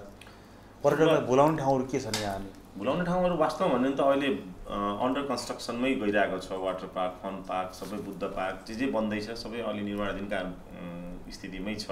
मलाई जहाँसम्म लाग्छ एयरपोर्ट बनुन्जेलसम्ममा हामीले चाहिँ नि आउने टुरिस्टको लेन्थ अफ स्टे 1 नाइटबाट 2 नाइटसम्म गर्न सक्छौँ। 2 नाइटबाट एक्स्ट्रा चाहिँ यहाँ सकिँदैन, यहाँ छैन। खालि एयरपोर्ट भयो कि नाताले एक रात बस्ने भयो मान्छेहरू? एक रात त डेफिनेटली बसेन, हामी त्यसलाई चाहिँ भुलाउने लुम्बिनी लान सक्ने ठाउँ छ। त्योभन्दा बाहेक पाल्पा पनि छ, त्योभन्दा बाहेक हामी देवदह, रामग्राम, कपिलवस्तु, जगदीशपुर ताल सम्पूर्ण छँदैछ। ध्यान गर्न आउने आफ्नो हिसाबले ध्यान गर्न बस्नुहुन्छ। भैरवामा आउने पर्यटकहरूलाई जस्तै एयरपोर्टमै एक रात बस्नेहरूलाई चाहिँ अर्को रात पनि बसौँ गराउनलाई के कस्तो पूर्वाधार बनाउन सकिएला? यहाँ पर्यटकीय पूर्वाधारहरू हाम्रो भैरवामा अब यहाँ प्रकृतिले त हामीलाई केही पनि दिएको छैन, न ताल छ, न तलैया छ, केही पनि छैन हाम्रोमा त। यहाँ न वन जङ्गल छ, घना वन जङ्गल छ, केही पनि छैन। यहाँको कल्चर देखाउनु पर्यो मेन कुरा होइन। अब उहाँहरूलाई चाहिँ 5 स्टार होटल, टाइगर प्यालेस जस्तो होटलहरू भन्दा पनि म के भन्छु भने होमस्टे, यहाँको जुन मर्चुवारको कल्चर छ, यहाँको जुन थारूको कल्चर छ, मुस्लिमको कल्चर छ होइन, मधेसीको कल्चर छ, पुरानो कल्चरहरूलाई पनि जुन हन्डीमा खाना पकाएर खुवाउने सिस्टम छ यहाँ होइन, एउटा पातमा खाने सिस्टम भनौँ जुन साउथ इन्डियामा अहिले पनि चलिरहेको छ, त्यो किसिमको गर्नु पर्यो जसले गर्दा आएर मान्छे एक रातको ठाउँमा 2 रात बस्छ, भेराइटी खाना पाउँछ। हाम्रो नेवारी खानाहरू पनि हामीले चलाउन सक्यौँ भने होइन, यो कल्चर फुड्सहरू हामीले चलाउन सकेन भने किन आउने पर्यटकहरू के छ भन्दा 5 स्टार त उनीहरूले विदेशमा जहाँ पनि देखेका हुन्छन्। उनीहरूलाई त केही चिज नेपाल किन आउँछ भन्दा नेपालमा केही छ, कल्चर छ या हेरिटेज छ या चाहिँ नि नेचर छ।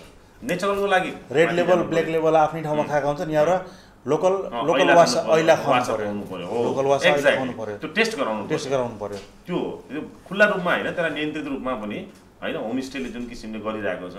अब जसरी तपाईँले देख्नु भएको छ त्यो त तपाईँको समुदायमा त त्यो तपाईँको प्रसादको रूपमा चल्छ नि। त्यो त जसरी हजुरले देखिराख्नु भएको छ आजको दिनमा होमस्टे बिस्तारै बढ्दैछ होइन। जसरी सहकारी सक्सेस भएको छ भोलिको दिनमा त्यसरी नै अन्तर्राष्ट्रिय एयरपोर्ट खुलेपछि कनेक्टिभिटी डाइरेक्ट भएपछि टुरिस्टहरूको डाइरेक्ट गन्तव्य भएपछि होमस्टे चाहिँ बढ्ने छ मैले देखिरहेको छु। त्यही भएर चाहिँ होमस्टेलाई पनि एउटा ग्रामीण पर्यटन, ग्रामीणको चाहिँ नि किसानहरूको चाहिँ नि उत्थानका लागि पनि गर्न चाहिँ पनि हामीले एकदम जरुरी देखेका छौँ। तपाईँले बारम्बार कुरा उठाउनुहुन्छ नि त्यो उसको डन्डा नदीको व्यवस्था। डन्डा नदी एउटा लेन्थ अफ स्टे बढाउने एउटा ठुलो आधार हो र निटिङ क्लिन पनि गर्नुपर्छ। हाम्रो धार्मिक शास्त्र अनुसार होस् या हाम्रो नगरको सुन्दरताको लागि पनि होस्, डन्डा कोरिडोर हामीले चाहिँ नि त्यो सुरुवात गर्नलाई 30 लाख बजेट मागेको थियौँ, त्यसपछि 3 करोड बजेट मागियो। तर अहिले मैले सुनेको धनन्जनी 5 अरबको एउटा मास्टर प्लान बनेर नगरपालिकाले त्यसलाई चाहिँ नि एउटा PPPमा या वर्ल्ड ब्याङ्कसँग फाइनेन्स गरेर त्यसलाई चाहिँ सुरुवात गर्ने भनेर लगेको छ।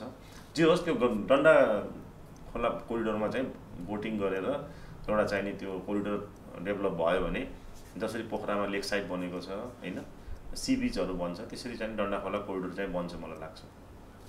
मनिष रुङ्गटाजीले फेरि चाहिँ एउटा प्रश्न राख्नु भएको छ, कित्ताकाट खुल्यो भने होटल प्रमोसन पर्यटनलाई आवश्यक पर्ने होटलहरू पनि नयाँ नयाँ बन्न सक्छन् भनेर पहल गर्नु पर्यो भनेर भन्नुभएको छ। यो कित्ताकाट भनेपछि प्रपर्टी सम्बन्धी हो। अब यसमा यस्तो छ, मलाई जहाँसम्म लाग्छ सरकारले किन यति धेरै रोकिरहेको छ, रोक्न नपाउनु पर्ने हो, रोक्न नपर्ने हो। अब कित्ताकाट भन्नुहुन्छ भने यही एयरपोर्टको कित्ताकाट भइरहेछ हैन, पब्लिकको एयरपोर्टमा मुआब्जा परेका कित्ताकाट भइरहेछ। तर हाम्रो चाहिँ नि व्यक्तिगत भएको छैन भने अब मलाई के लाग्छ भन्दाखेरि यहाँ नेपालमा बिग्रेको भनेको सिस्टममा नगएर हो मुलुक, र अरू कुरा विधिको शासन नगएर हो। व्यक्तिगत शासनले गर्दा नि यो बिग्रिरहेको छ। त्यही भएर विधिको शासन ल्याउनलाई चाहिँ नि जो पीडित हुनुहुन्छ उहाँहरू पनि एउटा कानुनी शरणमा जानु पर्यो, सङ्गठित भएर जानुपर्छ कि व्यक्तिगत रूपमा जानुपर्छ। जब चाहिँ नि एउटा नजिरको रूपमा लिएर गएर अहिले भर्खर यहाँले देख्नुभयो हैन, एउटा चाहिँ नि सर्वोच्चको आदेशमा रिहा भयो, तुरुन्तै फुल बेन्चले त्यसलाई चाहिँ नि रिओपन गरेछ केस। भनेपछि त्यो विधिको शासन हो, हामी त्यो चाहन्छौँ, एउटा विधिको शासन हुनु पर्यो। अब जब गौतम बुद्ध अन्तर्राष्ट्रिय एयरपोर्टको त्यत्रो 2300 परिवारको मुआब्जामा कित्ताकाट भएर चाहिँ जग्गा पास भइरहेको छ भने यहाँ चाहिँ प्रपर्टीहरूको कसैको पनि व्यक्तिगत रोकिएको छ भने उहाँले त्यो नजिर लगेर सर्वोच्चमा हाल्नुपर्छ कि पुनरावेदनमा हाल्नुपर्छ, केस दिएर स्टे अर्डर लिएर जानु पर्यो। एयरपोर्टको त जग्गा अधिग्रहणको केसमा त तपाईँको एउटा स्पेसल कुनै कजहरू राखिएको छ होला त्यहाँ, उनलाई त तपाईँको अब जस्तै अब त्यहाँबाट विस्थापित भइसकेपछि कहाँलाई राख्नु, प्रस्थापित गर्नलाई त अब एउटा पैसा भएर त भएन नि, जग्गा त किन्न पाउनु पऱ्यो नि, अथवा सानो जग्गा कित्ताकाट हुनु पऱ्यो, त्यो अवसर दिएको थियो होला सरकारले सायद, त्यो पनि त हुनसक्छ त्यो। तर त्यसमा पनि के हो भने मेन फन्डिङ इन्भेस्टमेन्टको कुराहरू हो। यो धेरै अनप्रोडक्टिभ ल्यान्डिङ बढी भएको हुनाले पनि र प्रोडक्टिभ सेक्टरमा जस्तो हाम्रो टुरिज्मलाई नै, अर्ग्यानिक कृषिहरूलाई, एग्रोलाई नै, र इभन यहाँ उत्पादनमूलक उद्योगीहरूलाई पनि तरलता धेरै अभाव भएर ब्याजको रेट धेरै हाई भएको हुनाले पनि सरकारले यो चाहिँ मलाई लाग्छ यो ब्रेक लगाएको हो, यो चाहिँ नि नीतिगत हिसाबले। तर मलाई जहाँसम्म लाग्छ यो धेरै लामो समय रोकिन्न होला, खुल्छ र खोल्नु पनि पर्छ, केही मापदण्ड बनाएर जान्छ होला जग्गा जमिनको। सञ्जयजी, अब हामी कार्यक्रमको लगभग अन्ततिर आइसकेका छौँ। अब एउटा दुईवटा कुरा भनिदिनुहोस्, जस्तै हाम्रो मनिष रुङ्गटाजी हुन्छ, पूर्वाधार उद्योगमा लागेको उद्योगी हुनुहुन्छ, उहाँले पनि पछिल्लो समय यो तपाईँको आज कार्यक्रम हेरेर नियमित हेरेर प्रश्नहरू पनि गरिरहनु भएको छ। उहाँ पनि पर्यटन क्षेत्रमा आउन उत्साहित जस्तो देखेँ मैले उहाँको प्रश्नहरूको सुन्दाखेरि। अब चाहिँ नि पर्यटन क्षेत्रको भविष्य छ कि छैन, कोरोना भाइरस पछाडि अब के छ हैन, त्यसपछि अनि यो पर्यटन व्यवसायमा अब कुनै ट्राभल एजेन्सी खोलेर अथवा होटल खोलेर आउन चाहने व्यवसायहरूलाई आउन आकर्षित गर्नुहुन्छ अथवा चाहिँ नि नआउनुहोस् अथवा अरू उद्योगमा लगानी गर्नुहोस् भन्न के भन्न चाहनुहुन्छ? सेफ छ कि छैन? सुन्दाजी धन्यवाद। म त सबै कर्पोरेटहरूलाई पनि भनिरहेको छु कि पर्यटन क्षेत्रमा आउनुपर्छ भनेर, खालि होटल मात्रै होइन कि उहाँहरू अरू क्षेत्रहरू पनि आइदिनुपर्छ। भोलि सिभिल एभिएसन, एयरलाइन्स सेक्टरमा पनि आउनुपर्छ। कुराहरू प्रोजेक्टहरू धेरै आउँछ, एयरपोर्ट जब डाइरेक्ट कनेक्टिभिटी हुन्छ, पर्यटन व्यवसायमा जब जब यो चुनौती आउँछ अवसरहरू पनि त्यति नै आउँछन्। बाढी आउँदाखेरि माछा पनि आउँछन् र त्यो माछा छोप्न सक्नु पर्यो, माछा मार्न पनि जान्नु पर्यो हैन, र मलिलो माटो पनि आउँछ, केही बगाएर पनि लान्छ।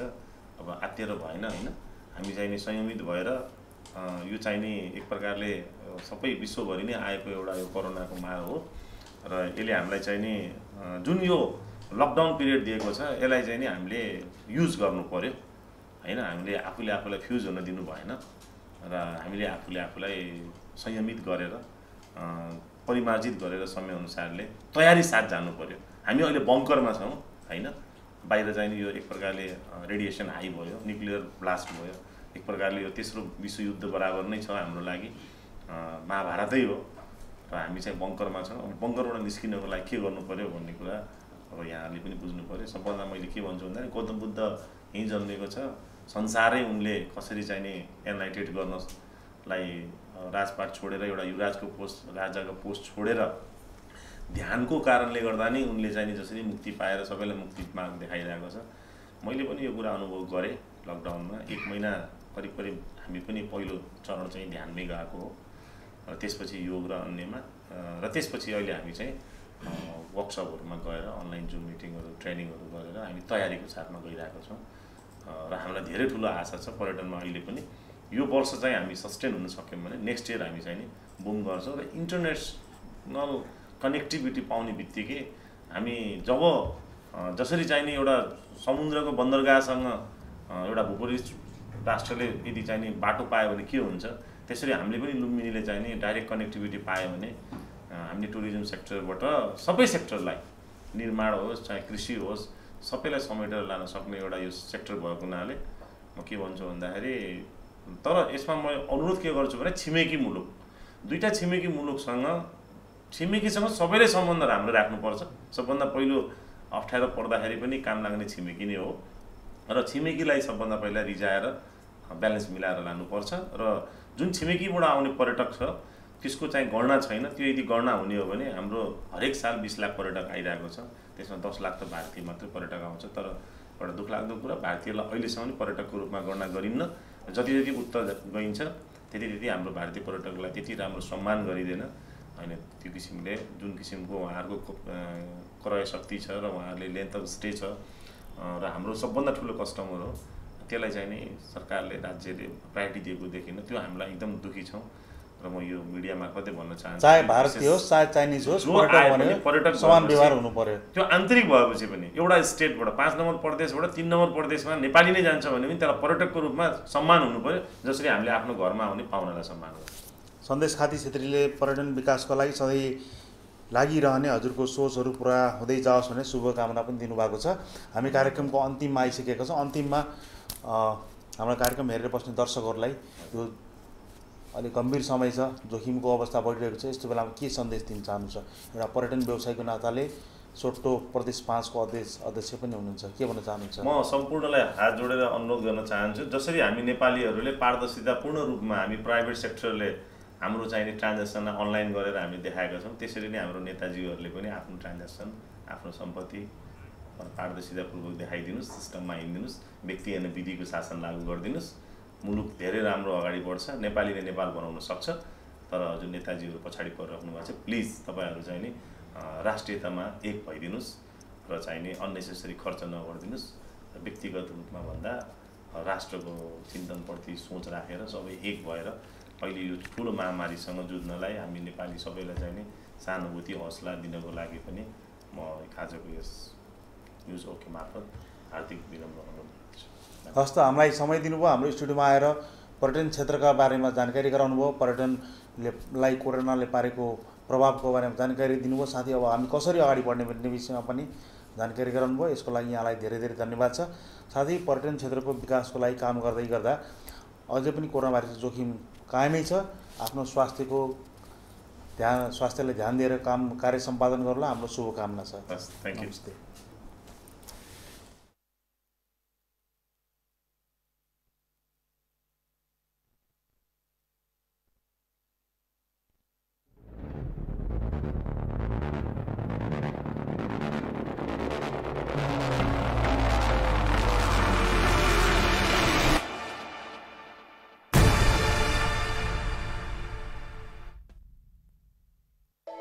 अति सुन्दर धेरै टिकाउ कहाँबाट ल्याउने, अरू भन्दा कम्फर्टेबल कार्पेट कुलाउने?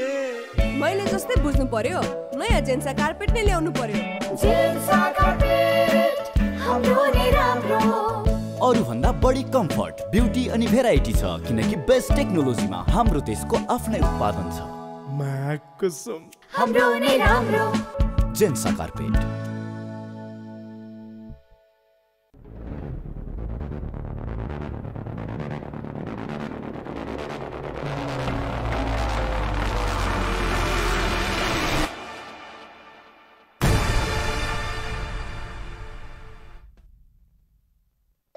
अति सुन्दर धेरै टिकाउ कहाँबाट ल्याउने, अरू भन्दा कम्फर्टेबल कार्पेट कुलाउने? मैले जस्तै बुझ्नु पर्यो, नयाँ जेन्सा कार्पेट नै ल्याउनु पर्यो। जेन्सा कार्पेट हाम्रो नै राम्रो। अरूभन्दा बढी कम्फर्ट, ब्युटी अनि भेराइटी छ किनकि बेस्ट टेक्नोलोजीमा हाम्रो देशको आफ्नै उत्पादन छ। कसम हाम्रो नै राम्रो जेन्सा कार्पेट।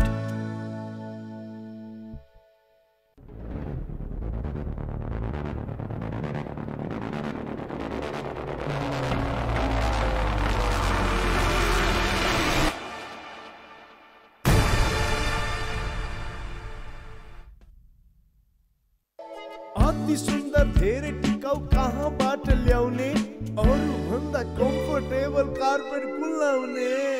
मैले जस्तै बुझ्नु पर्यो, नयाँ जेन्सा कार्पेट नै ल्याउनु पर्यो।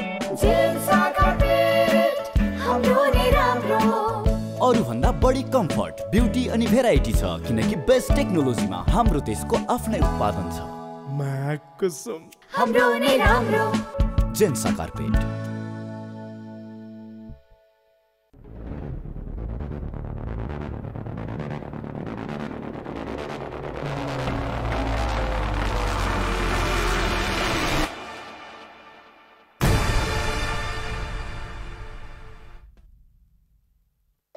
अति सुन्दर विश्रामपछि तपाईँलाई पुनः स्वागत छ। अब पालो कोरोना भाइरसको अपडेट र प्रारम्भ गरौँ हाम्रो देशकै कोरोना भाइरसको जानकारीबारे। स्वास्थ्य तथा जनसङ्ख्या मन्त्रालयले आज बेलुका 4 बजे अद्यावधि गरेको तथ्याङ्क अनुसार हाम्रो देशमा गएको 24 घण्टामा नयाँ 210 जना कोरोना भाइरसका सङ्क्रमितहरू थपिएका छन्। नयाँ सङ्क्रमित सँगसँगै हाम्रो देशमा जम्माजम्मी कोरोना भाइरस सङ्क्रमितहरूको सङ्ख्या 19,273 पुगेको छ। अर्थात् आजको दिनसम्म हाम्रो देशमा जम्माजम्मी कोरोना भाइरस सङ्क्रमितहरू 19,273 पुगिसकेका छन्। त्यस्तै गरेर 19,273 जना मानिस सङ्क्रमित भए पनि आजको दिनसम्म 14,021 जना मानिसहरू उपचारपछि पूर्ण रूपमा निको भएर घर पनि फिर्ता गइसकेका छन्। त्यस्तै गरेर अझै पनि 5,203 जना नागरिकहरू विभिन्न आइसोलेसन सेन्टर त्यस्तै गरेर अस्पतालहरूमा स्वास्थ्य लाभ गरिरहनु भएको छ, उपचार गराइरहनु भएको छ। त्यस्ताको सङ्ख्या 5,203 जना छन्।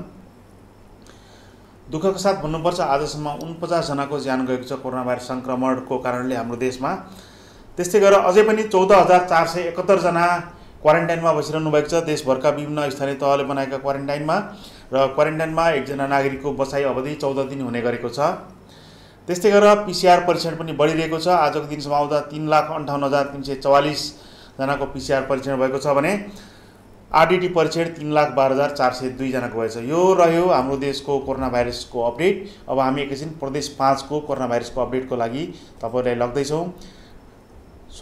प्रदेश 5 को सामाजिक विकास मन्त्रालयका वरिष्ठ स्वास्थ्य प्रशासक डाक्टर उमाशङ्कर चौधरीका साथमा। सबभन्दा पहिला प्रदेश नम्बर 5 मा 4,232 कोभिड-19 केस पुष्टि भइसकेको अवस्था छ र नेपालको 19,273 केस कोभिड-19 सङ्क्रमितहरू पुष्टि भएको अवस्था छ। नेपालको टोटल कोभिड-19 सङ्क्रमितहरूमध्ये प्रदेश नम्बर 5 मा 22% केस कोभिड-19 सङ्क्रमित भएको अवस्था रहेको छ।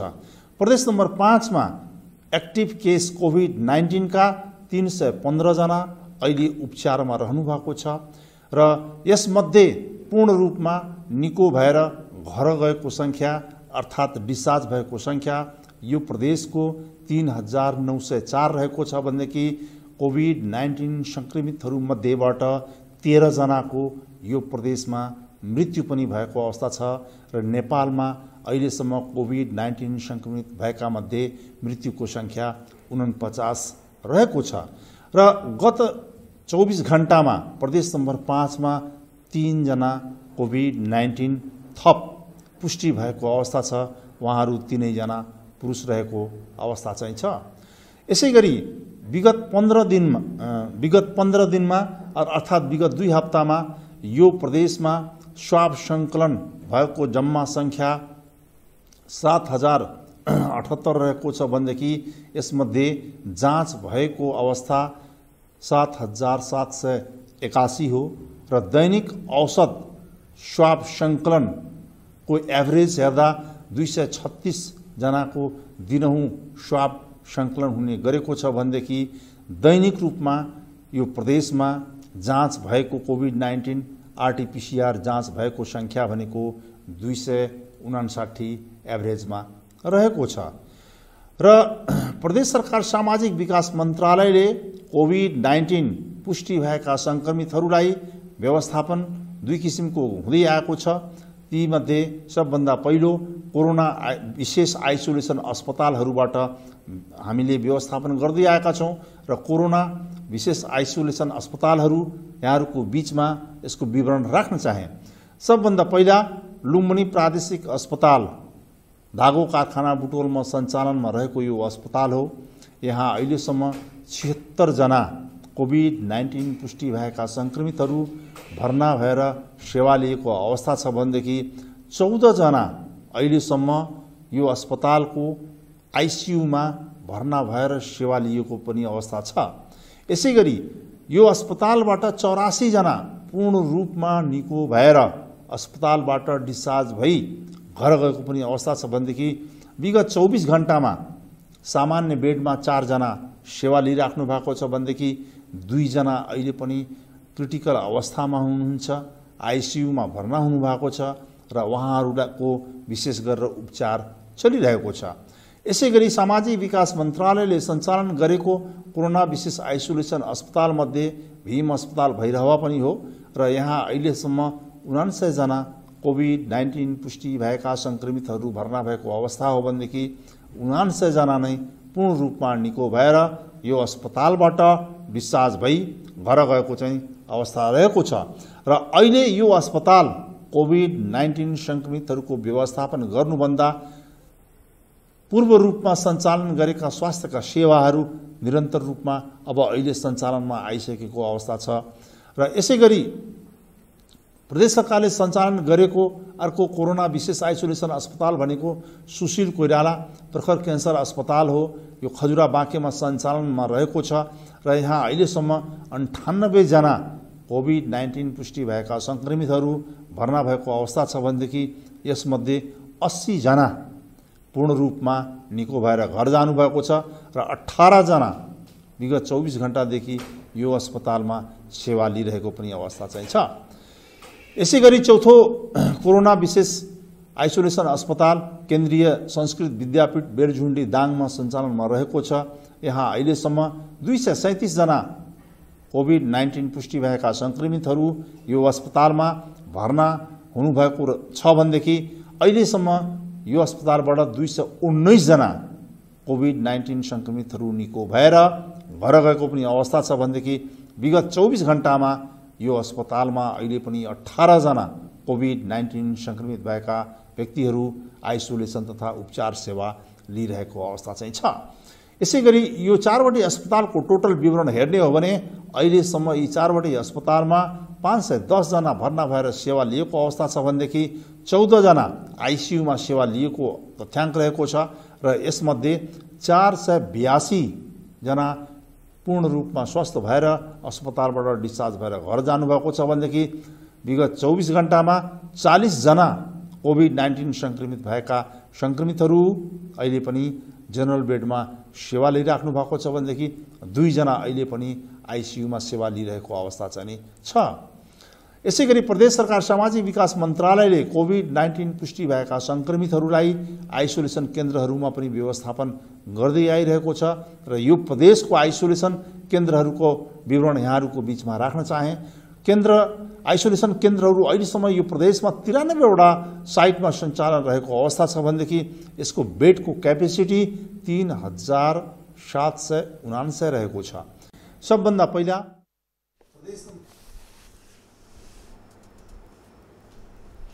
कोरोना भाइरसको प्रदेश 5 को अपडेट पछि अब पालो अन्तर्राष्ट्रिय अपडेट कोरोनाको।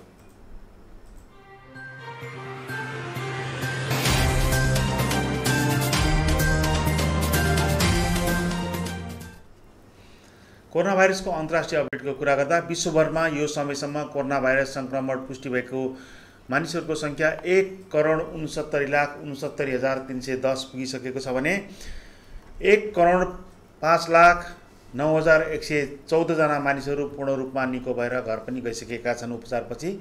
त्यस्तै गरेर 6,64,881 जना मानिसको मृत्यु भइसकेको छ।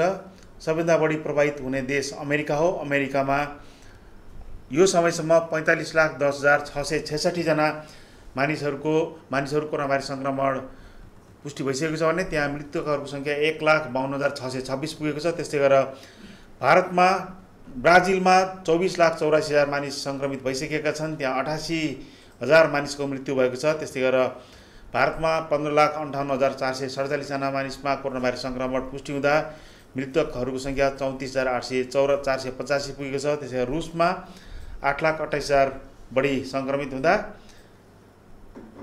13,673 जना मानिसको मृत्यु भइसकेको छ। कोरोना भाइरसको यो अन्तर्राष्ट्रिय अपडेटपछि अब पालो मौसम सम्बन्धी जानकारी दिने। पहिलो प्रेम, पहिलो उमङ्ग, पहिलो कर्म, पहिलो उपलब्धि। तपाईको यी सबै पहिलोमा हामी पहिलो भएर साथ दिँदैछौँ।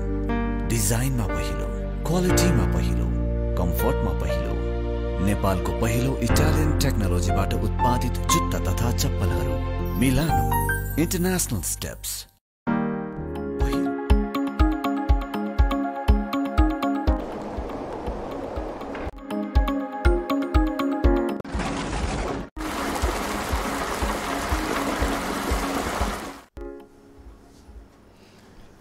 मौसमको कुरा गर्दा देशभर सामान्य बदली रही धेरै स्थानहरूमा मेघ गर्जन चट्याङसहित हल्कादेखि मध्यम वर्षाको सम्भावना रहेको मौसम विभागले जानकारी गराएको छ। त्यस्तै गरेर प्रदेश 5 र सुदूरपश्चिम प्रदेशहरूका थोरै स्थानहरूमा र प्रदेश 1 गण्डकी प्रदेश र प्रदेश 2 का 1-2 स्थानमा भारी वर्षाको सम्भावना रहेको जानकारी मौसम विभागको छ। अब देशका प्रमुख सहरहरूको मौसमको अवस्था। आज भैरवाको अधिकतम तापमान 32.4 डिग्री सेल्सियस, त्यस्तै गरेर न्यूनतम तापमान 25.8 डिग्री सेल्सियस र वर्षा 5.2 मिलिमिटर मापन भयो। त्यस्तै गरेर राजधानी काठमाडौँको अधिकतम तापमान 27.2 डिग्री सेल्सियस, न्यूनतम तापमान 20.4 डिग्री सेल्सियस र वर्षा 10.9 मिलिमिटर। त्यस्तै गरेर नेपालगञ्जको अधिकतम तापमान 30.8 डिग्री सेल्सियस, न्यूनतम तापमान 25.0 डिग्री सेल्सियस र वर्षा 7.7 मिलिमिटर। त्यस्तै गरेर विराटनगरको अधिकतम तापमान 35 डिग्री सेल्सियस, न्यूनतम तापमान 26.8 डिग्री सेल्सियस र वर्षा 21.2 मिलिमिटर। त्यस्तै गरेर जनकपुरको अधिकतम तापमान 33.5 डिग्री सेल्सियस, न्यूनतम तापमान 24.6 डिग्री सेल्सियस र वर्षा 55.2 मिलिमिटर। पोखराको अधिकतम तापमान 30.6 डिग्री सेल्सियस, न्यूनतम तापमान 22 डिग्री सेल्सियस र वर्षा 27 मिलिमिटर। त्यस्तै गरेर धनगढीको अधिकतम तापमान 27 डिग्री सेल्सियस, वर्षा न्यूनतम तापमान 24.2 डिग्री सेल्सियस र वर्षा 167.2 मिलिमिटर। धनगढी क्षेत्रमा गएको 24 घण्टामा सर्वाधिक वर्षा भएको छ। त्यस्तै गरेर दिपायलको अधिकतम तापमान 26.1 डिग्री सेल्सियस, न्यूनतम तापमान 25 डिग्री सेल्सियस र वर्षा 8.7 मिलिमिटर। यो वर्षाको जानकारी सँगसँगै मौसमको जानकारी सँगसँगै तपाईँहरूसँग बिदा लिने बेला भइसकेको छ। यतिन्जेल हामी सँगसँगै रहेर कार्यक्रम हेरिदिनु भयो, यसको लागि तपाईँहरूलाई हार्दिक धन्यवाद भन्न चाहन्छौँ र हाम्रो सम्पूर्ण युनिट तपाईँहरूमाझ बिदा माग्न चाहन्छ। हस्त नमस्ते, शुभरात्रि।